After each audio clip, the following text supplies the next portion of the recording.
What's good, Lakers Nation, and welcome back to another episode of Lakers Corner, where we talk all things Lakers. Today is Saturday, December 9th, just after the first in-season tournament championship game, and the Lakers went ahead and took the title home. I don't want to hear it from the haters. I don't want to hear about a medal. I don't want to hear about the NBA being rigged. LeBron James and the Lakers took the title home. Let me not say LeBron James. LeBron James, Anthony Davis, in his 41-point performance, 20 rebounds. He went off. We got Junior on the show. Let's go ahead and dive into it. Lakers beat the Pacers 123-109, becoming the first team in NBA history, because this is the first time it happened, but still NBA history, becoming the first team in NBA history to win an in-season title. Junior, how are you doing? How do you feel about this, Lynn? Man, I was waiting for this one too. It was like in 2020. I knew it depending on who won tonight is going to determine how valid this thing is, to a lot of people. But man, I'm gonna start from the beginning, man. I was one of the people that I was really excited about the in-season tournament before this thing even started. I was one of the people that were pro, this was just beautiful to see. It did exactly what it was supposed to do. It added some spice in the middle of the season, early in the season, even make these games more meaningful. And you really got to see, that kind of is a different atmosphere. It wasn't regular season atmosphere. These guys wanted it. I mean, you saw LeBron was out there busting his ass off, and usually you don't get that out of him, or honestly, most players in early December, So, man, I'm feeling good. I got to see my team play a good stretch of basketball over the last couple of games, and to close that out with a win. I mean, it's nothing better than that, And nothing better than that. I absolutely agree. And I mean, let's talk a little bit about the game. We'll go ahead and I'll jump in and give some of my thoughts. And like coming into, before the game started, I was really excited for this game. I'm not going to lie, because it was really going to be a chess match, right? It was going to be Darvin Ham and his amazing defense, and the Lakers' defense that they've been holding teams to 100 and under, to be real with you. And then the Pacers on the flip side, who just been outscoring teams, putting up 150. They put up 150, I believe, like 4 or 5 times already this season. So it was just going to be like two different totally playing styles, two teams that played totally different. One team had to come out on top, and of course the Lakers ended up coming out on top, holding the Pacers to a minimal 109 for them when they are the highest scoring team right now in the league. And I mean, early in the game, D'Lo and AD came out aggressive, running that amazing pick and roll, which allowed LeBron to get some early rest in this game. He got some time to stay on the bench early in the game, and then later in the game, LeBron gets on the court and just starts turning it up, man. And that's what I want to talk to you about. Like, dog, like, whether you like LeBron or not, like, dude, this guy's 38, about to be 39. Like, do you see him running down court? Like, he looks like an absolute beast. Like, nobody can do anything about that. So talk to me about how you feel about LeBron's performance. And if you want to get into AD, but talk to me about some individual performance in this game. It was crazy. I mean, let's start with LeBron, like you said. He's gotten better than he was last season. Like, crazy. No, like, believe it or not, like, he's usually, as a player gets older, they start regressing. Right now, he's better than he was last season. And it's incredible. It's like he's almost just like, this is not Miami LeBron, but so you think he start declining. No, this man just made his way right back up. Like, it's insane. I mean, it was just last game against the Pelicans when the Lakers waxed them. I mean, you saw LeBron had in under 20, he had 22 minutes and he had put up 25 plus in under 22 minutes, I mean, the guy he came out swinging the entire in-season tournament, the entire season, to be honest. And tonight was no different. I mean, he just came through ready to rock. And I mean, he was giving it to them early, like you said, LeBron, D'Lo and AD carried the pick and roll game early on. But after that, whenever AD went to the bench, LeBron said, "It's my time to take over." He was little boying the Pacers all over, and it was just impressive. And AD, on the other hand, man, when he had that double-double by halftime, And I was looking at it. And I was like, man, he's on pace for a 40 piece. He's on pace for a 40 piece. And And he lo and did just behold, that. and he did just that, and he was cleaning up. I mean, it was good efforts. He was going at Miles Turner, who got in early foul trouble. He knew where to target that, and he kept targeting that. He wasn't afraid to get physical. He was going up for rebounds. That's why he drew a lot of loose ball fouls. I think he drew 3 loose ball fouls this game. So he was making smart plays. And it's the offensive boards. That's the thing that kills the Lakers a lot of times. This time they played it to their favor. The offensive boards. I mean, he was just out there manning the boards, getting second chance points and cleaning up, everything D'Lo was feeding him, everything LeBron was feeding him. It was just, it was a beautiful performance. I mean, man, 26 and 12, AD gives you that on an average night. So when you get a 40-20 game, I mean, it's just the bad thing is that these stats aren't recorded for the final, because that's a damn shame. That's a 40 and 20 by AD, and it was a delicious performance. They are they doing that same little BS that they're doing for like the play-in tournament, to where like these stats just like they vanish into air into the That's ether. crazy. That's crazy. Now, but you know what I think though? I think over time, when this thing just starts getting more and more traction, they'll start counting that at some point. And I think they'll even retroactively apply some of these things. Because I was talking to some friends that are like, oh, who cares about this tournament? And it's because the Lakers won. But I tell them, man, people have been doing this. Like, soccer does this since forever. They're called cups. They're cups. They're not the league. It's not the main league. It's a cup that is in the middle of the season. So it's the same exact thing here. The NBA is doing the same thing that the rest of the world's been doing. And I think that as it starts to become more and more normal, 5-10 years down the line, they're probably going to start counting all these stats. I mean, they should. They're competitive games, and they're games for a win. But regardless, one stat that they are going to count: Lakers inaugural winners. There you go, and you can't doubt it. You can't hate on it. But as for me, biggest thing that stood out, the Clippers got a title too. But come on, bro, come on. You know what? I'll shout out the homies on the Lakers Fast Break. I was just on their post game show, and there was somebody in the comment section that was talking about Clippers still run this town. Y'all scared? I'm like, what? What are you talking? Like, where are you getting this basis from? Like, where is your knowledge coming from? But you know what? We said it on the Fast Break pod. We said, we're not even going to pay attention to that. That's a trolling. So we're not even going to get into that, because we're here to talk about the Lakers win. And I want to get into a little bit of like what stood out most to me this game, besides LeBron James and AD going off for double doubles and AD working, right? And besides LeBron still being probably the most dominant player in the league coming downhill, even at 38. What stood out most to me in this game, Junior, was the defense that we played on Tyrese Halliburton, man. And not even just the defense in general. Like, the defense in general, we have been known as a defensive team. But I'm talking about, man, Tyrese Halliburton, you got to look at his last couple of games, okay? His last couple of games, he's had like the last 2 games he had 0 turnovers. The games before, he had 2 turnovers.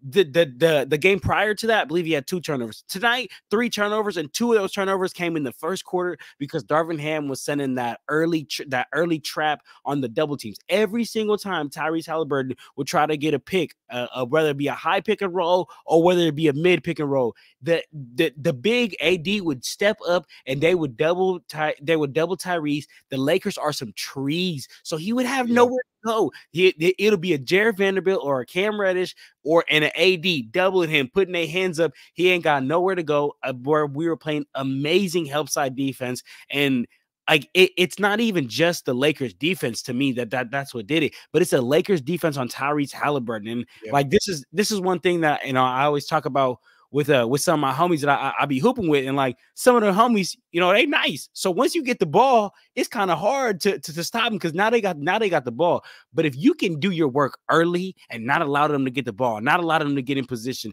not allow them to get in rhythm, man, that makes your life way easier. And that's what the Lakers did with Tyrese Halliburton. And shout out Cam Reddish, who by far, in my opinion, which I'm gonna drop a video on this on this channel, which of like off-season additions, but by far Cam Reddish has been the best off-season addition. I know we haven't yet to see Gabe Vincent, but in my opinion, he's been by far the best off-season addition. He came in, he just smothered Tyrese Halliburton on top of Jared Vanderbilt, on top of Taurean Prince. those three guys are like copy paste, copy paste, copy paste. Yeah. And I'm just so happy to have them on this team. They made the world of a difference in this game. But to you, what stood out most? And if it was the defense, feel free to let me know that too. But what to you was the biggest difference factor to this? Well, like I touched on a little bit earlier, definitely the rebounding. I mean, that was huge. Putting Miles Turner in foul trouble, but the defense, exactly, just as you said, the defense was huge. And what's crazy is you saw, I mean, the run Tyrese Halliburton was on coming into this game. I wouldn't expect him. I think he was in single digits at halftime, and I wouldn't have expected that from him. Given his last couple of games, but playing in the East is something. Playing against the Lakers is different. Playing against the Lakers is different. Like you said, they got some hustlers on defense, and that makes all the difference because you see it's Cam Reddish guarding. If it's not Cam Reddish, it's Vanderbilt. If it's not Vanderbilt, it's AD. If it's not AD, it's got Jackson Hayes when AD is not on the floor, who's a lanky guy. I mean, not a premier defender by any means, but a lanky guy, and length makes all the difference. You got Hachimura, who's got a decent frame on him as well. So it's just there's a lot of like you said, some trees on the Lakers. There's really some trees, and playing against a big team like that is tough. And not only are they big, but they're a LeBron James led team, right? Offensively. So and when he's not on the floor, Austin Reeves is, and he's doing his thing. Austin Reeves was another one that had 22 points at halftime, but getting back to the whole LeBron offensively led team is LeBron at this point of his career, he's not he's not going to be not the best driver, not the best shooter, not the most physical guy, though he is up there. But but what he is still, in my opinion, number one is he's the smartest guy in the league, and that those intangibles, that IQ, makes a big difference. You see him getting his teammates finding his teammates in open space, and you see his teammates when he's not on the floor still making these moves, and still making these smart plays, right? And that all bleeds from playing with LeBron and practicing with him, obviously. And I'm not just going to say he's responsible for all the team's success, but what I'm saying is that carries over into the rest of the team. So it's important. I think they even showed on the during the game, there was a break where LeBron was talking into AD about putting his chest into Miles Turner, putting his shoulder into Miles Turner's chest, and then they showed the replay where he does that and gets the 2 points from that. So it's just, I mean, it's just all around those teams look good. And like you said, what was one of the biggest points in that 2020 title winning team was defense. It was defense. And you see a lot of the stats that the Lakers are hitting now are things that they hit in 2020. And we know how that season ended, right? It was carrying that lead into the fourth quarter, strong defensive presence, minimized fouling. I mean, the Lakers are still the team that commits the least fouls in the league because they play clean, hard defense. And I think that makes all the difference. And it's going to come crunch time. There are teams that are regular season teams. There are teams that are playoff teams. The Lakers are a playoff team. When the rotations get short, you see Christian Wood didn't get a single minute today. He didn't get a single minute because the rotations got shorter, right? When the rotations get short, it's hard to find a deeper punch than the Lakers, right? And I mean, I'm not saying by any stretch. I mean, you look at Denver, right? But this isn't a Denver podcast. We're strictly talking about the Lakers here. They're a playoff team. And you got to see a little glimpse of that. And I think that's why I was so excited about the in-season tournament, because I knew it was going to be just a little light version of the playoffs. Kind of like, they say it was like a Final Four atmosphere for like a tournament, like a knockout tournament, one off. It's not a 7-game series. It's got its own little I guess place in the season, but it's where the atmosphere ramps up and kind of where where we see a little bit more of that. And I think that's where the Lakers succeed, and that's why they succeeded in it. Absolutely, man. And I mean, another wild stat, especially in today's NBA, is the fact that the Lakers hit their first 3-pointer in this game in the third quarter. When they only hit 2 threes the entire game, they shot 13 and hit 2. While the Pacers led most of the game, pretty much all the game. They led the entire game. I'll be honest. There was only 2 lead changes, and I was even talking about this with the guys at the Lakers fast break. I was talking about how and not at any point this game was I like, oh my goodness, like this can go bad very quick, because I really feel the same way that I felt like when we played the Warriors last year in the playoffs. I just think that we are the better team, right? And because we are the better team, if the other team starts going on a run, it is all to our fault. It's because we're not doing what we need to do. It's because we're not exposing them where we need to expose them in their weakness. Because we're turning the ball over, we're taking bad shots, we're not swinging the ball enough. I think that was the case with the Warriors situation, because like at any point, if the Warriors are going to run, AD, get in there. You know what I'm saying? And that was the same thing tonight. It was like at any point that the Pacers put together a run, which our defense was so smothering, but they couldn't really put together a run. But if they did, I remember when the time I was most scared is when the Pacers got down by 3 in the fourth quarter, and I'm like, is something gonna happen here? But as soon as that happens, next play down court, AD, go in there. You know what I'm saying? Go in there, go stop all this, and just go dominate. Dominate. Go put an end to this run. And like one of my favorite parts of this game, and Doc Rivers called it out on the broadcast. But I credit to myself, I called it out before Doc. But anyway, that's neither here or there. Doc's gonna get the credit. AD, I see AD grab a rebound. My boy D'Lo is waiting for him just like this, just waiting for him to get the ball in the backcourt. AD looks him off, dribbles the ball all the way down court. Usually AD's a type where he'll give it to D'Lo, he'll give it to Bron, he'll go get in position, and then he go give it to him. Nah, he just took it to him. Isaiah Jackson just couldn't do anything. It just looked like one of those things where, like, if I was playing with middle schoolers or something, it's just like, boom, get out of my way, boom, get out of my way, boom. And that's what he was doing with a grown man out there. So I mean, I don't know if you have any thoughts on the Lakers shooting or like, I mean, they scored 86 points. Yeah. Yeah. And honestly, I mean, it gives me flashbacks of 2020, banging in the paint, getting points in the paint. Right.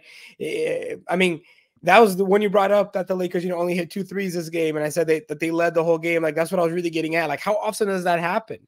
That a team won't hit their first 3 until there's like 5 minutes left in the third, and then hit another one, and that's it. That's 2 threes for the whole game, and actually, and actually win, let alone lead the whole game. Yeah, and it's that's the Lakers' versatility. There are times where Reeves is on fire. There are times where LeBron's on fire, and they'll all hit the threes. You get a couple corner threes from Vanderbilt and from Cam Reddish. AD will give you probably a 3 or 2. There are times where that happens, and the Lakers could be very deadly that way. But there are times when that doesn't happen. What I'm so glad is not that they just made 2 threes, is that they made 2 threes and they only took 13 of them. They realized the 3 isn't falling, so let's work on what does work. Banging in the paint, getting down low. 86 points in the paint. That's crazy. Compared to Indiana's 44. AD had 41 points overall. Indiana had 44 points in the paint. Right? That's crazy. They noticed, okay, you know what? Shooting is not working. We're gonna have to get in the paint. We're gonna have to do what works, and that's beautiful. I mean, I love that adjustment. I love them just taking care of business. Adjusting. That was one of my biggest gripes with Frank Vogel in that 2020 season. We won because we were really the better team in the NBA that season, right? There are times where we could have won more games, more convincingly, even with more adjustments. And he made those adjustments, in the playoffs. But during the season, I was just like, well, Frank Vogel's not making any adjustments. The same kind of fears with Darvin Ham a little bit last year, right? I wasn't seeing the adjustments. Well, I saw the adjustments here. So, it's like you said on the Lakers fast break. You got to give. We criticized them when it was time to criticize them. But now that he has made the adjustments, has performed well, it's time to give him his flowers, give him his credit. And I think he did a great job today. And I know you weren't one of these people. There was a lot of people already ready to give up on Darvin Ham at the end of last season. And then you can't do that, man. It was this man's first year, right? You got to let him grow. And I'm seeing that growth. Moving Austin to come off the bench to, spread out the scoring a little bit. I'm seeing that growth. I'm seeing these adjustments. And I think this in-season tournament is going to benefit the Lakers a lot. It's going to add a lot of confidence to this roster. They're going to be like, who could beat us? Because so far this season, when it mattered most, we took care of business, right? So far this season, what has mattered most has been this in-season tournament. Right. By the time the playoffs come around, no one's going to be talking about it anymore. But that's fine. Up until you can only go through what you can go through. Right. You can only play what's in front of you. So far, the number has been called. They've answered. So I think this is going to give a lot of confidence for those scrappy games in March, in February, in April, where you're fighting for playoff seeding. and that's when that's when it's going to make a big difference, that these wins, having that confidence, that momentum. So I think it's just now we got to take that and finish the year strong, and you could be sitting third in the West by the turn of the new year, as the Absolutely. West starts to separate a little bit. Absolutely, and we got to keep in mind that as long as the Lakers get in the top 4 seed, man, this team is built for a playoff for the playoffs. It's not a regular season built team; they're built for the playoffs. So as long as you can get in that top four seeds, you can expect Bron and AD to be able to ride you home. But what I want to before we kind of start to close out here, what I want to know is like a big controversy right now going on around this like in-season championship game MVP is Bron got it. You know what I'm saying? I'm biggest Bron supporter that there probably is out there, to be honest. So I'm not going against it. But what I'm saying is some people are saying, whoa, why didn't Anthony Davis get the MVP? Now, the reasoning that the NBA is out there giving is because this is throughout the whole season. So it's not just like this game. But I feel like you could still make the argument, at least for me, you could still make the argument that AD still should have been the MVP, because I don't think that we know the Lakers team goes as AD goes. So like, do you think maybe AD should have got that, or do you feel good giving that to Bron? I feel good giving it to Bron, given that it's over the course of multiple games. I mean, remember, I don't remember the last time Bron's had a bad game, and I could count a couple of AD bad games this season. That 2011 NBA Finals where he only scored 7. That's the last time, right? But he wasn't on the Lakers, so who cares, right? I don't remember the last time Bron had a bad game. This, at least in the in-season tournament. So it's just been, because you have to give it over the course of the entire tournament. I'm okay giving it to Bron. Wouldn't mind giving it to AD either. I feel like he's definitely had some good games. He had a monster game, by far the best player today. But I mean, Bron wasn't too shabby today either, right? He was great. Mm-hmm. He was great against the Pelicans. He's been great, the whole time. So it can go either way. Plus, I mean, who's really going to get it, right? I mean, he's turning 39, the inaugural winner. I mean, like you opened the beginning of this episode. You could like or hate LeBron, but it's undeniable that in my opinion, he's the best player of all time. In a lot of people's opinions, he's at least top 3, right? Mm-hmm. So like, if you don't have him top 3, if you don't have him top 3, you're not watching basketball. There's like, I will confidently say that. Like, I don't care how you break it down. Like, there's no Kareem, there's no nothing. Like, and I was one, we've talked about this a lot. We've talked about the GOAT debate. I wasn't on the LeBron James is the GOAT band very early. It took a while for me to come around, right? Because I was just like, he's great, but not yet. Now it's undeniable. I mean, and he just continues to build that resume. So he's just like, inaugural win, the Lakers, historic franchise, historic player. They weren't not going to give it to him. You know what I mean? Because you can honestly say the same thing about the 2020 NBA Finals MVP. Anthony Davis was working those playoffs. He was working those playoffs too, right? So it's just like, could have gone either way, but it really wasn't going to go anywhere else. But, I'm happy. At the end of the day, man, they could have given that thing to Max Christie. As long as it's a Laker, that's all I care about. As long as it's a Laker, it means we won, Exactly, man. So you said you're happy. I'm happy. I think most of all, Adam Silver's happy because Adam Silver's just watching he's probably just watching his chase, just like, oh wow, like look at all his money coming in. Look at all his money coming in. And if Adam wants to see some real dough, let this thing happen in June. Yeah, come on, Adam. Let's make it happen, Adam. And I know and shout out all the youngins. Shout out Colin Castleton. Shout out Maxwell Lewis. Shout out even Max Christie. Payday, bro. You talk about you gave me $500,000 in one day. I made $500,000 in one day. Come on, man. Shout out all the youngins. They all double. That's their yearly salaries they're all signed to. So I mean, they just double that right there. It's beautiful, man. It's beautiful. Man. It's beautiful, man. It's beautiful to see. But Junior, as we saw, Lakers become first team to ever win the in-season tournament. Champions. We beat the Pacers 123-109. It shows you that defense will always beat offense. So, Junior, any last thoughts that you have before we wrap up here? Man, I'm happy with what I saw. I'm excited to keep pushing continuing the season. That was the other thing that I was thinking after the tournament.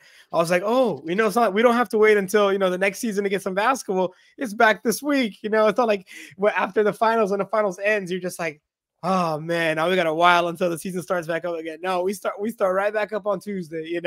So I'm excited. I'm excited to see what the in-season tournament does for the Lakers, how that gives them momentum. And like we said, all the games except the finals counted for the regular season standing. So it's just like we got to win a tournament and make some good ground in the in the Western Conference standings.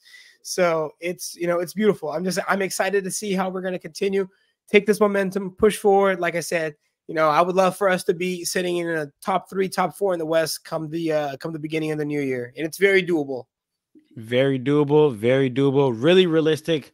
But Lakers Nation, that is the show for today. We just wanted to get on here and talk about this in-season tournament championship game, winning, LeBron going on for double-double, AD going on for a 40-point double-double.